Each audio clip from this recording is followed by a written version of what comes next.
Hello, I'm Jessica Urbaez, and my partner Andrew Kleinberg and I chose topic number 3 to elaborate on.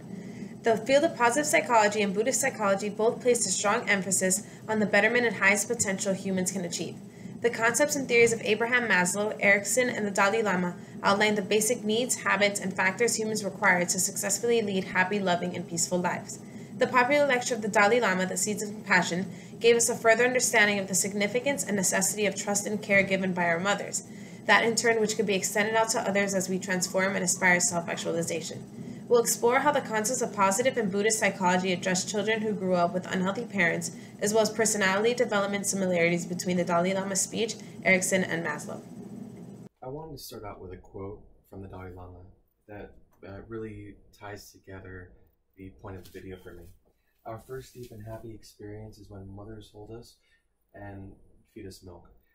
In this, he says that biological factors create trust between a child and his mother, but more so than that, he says we're all woven from the same seed, and we should be able to understand each other much like we can understand that relationship. In Poland, he went to an orphanage, and in that orphanage, he saw that children were being described as unwanted. He talks about how important it is to have compassion and love in the environment and to teach real values regardless of socioeconomic status. He believed that children exposed to abuse or even neglect will suffer serious implications throughout their lives. And it affects their physical health. He said even being selfish can even affect your health. Just even showing some similarities between Erickson and the Dalai Lama. The trust versus mistrust kind of goes with this innate idea of trust between a mother and a child. I believe that if a child is abused, they may never be able to trust somebody. Even more so, having a solid foundation is equally important and for the child's development. It goes for autonomy versus shame and develop. They may not be able to develop their own autonomy in a healthy way. And if they're abused, they might be overcome with guilt and may not be able to establish purpose. A contrast that I wanted to point out was how the Dalai Lama said that compassion is the most important thing, and a foster family can be just as important as a real family to a child, where biological psychology says that there's a higher chance of abuse and neglect when the genes aren't the same between the child and the parent. Buddhist psychologists would see suffering as the origin of all the things that make a human unhealthy. They offer a solution of spirituality, maybe through meditation or different practices.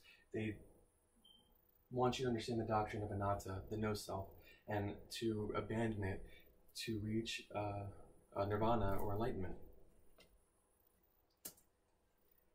Lastly, I think we can understand what positive psychology has to say on the subject by using Maslow's hierarchy of needs. At each level, you have a need, and by fulfilling that need, you can reach higher and higher until you get to self-fulfillment and self-actualization. I would say this is very similar to how the Dalai Lama presents enlightenment by seeking happiness through compassion. By building a strong foundation with values, you can reach what it means to truly be happy and in turn reach your full potential. We have to understand that not everybody gets to this level, and it takes an intrinsic value for us to get there. Positive psychology has many interventions that can allow and help somebody, but really someone has to take it upon themselves if they want to reach beyond their circumstances. Thank you very much. The concepts of these psychologists and significant figures in the fields of positive psychology and Buddhism provide a healthy framework in which we can gracefully transform into our greatest selves, including the importance of trust, compassion, selflessness, and adaptability. The awareness and understanding of various needs as human beings, be it child or parent, is the foundation to extending those very needs out to others and achieving self-actualization and a healthy personality as a result.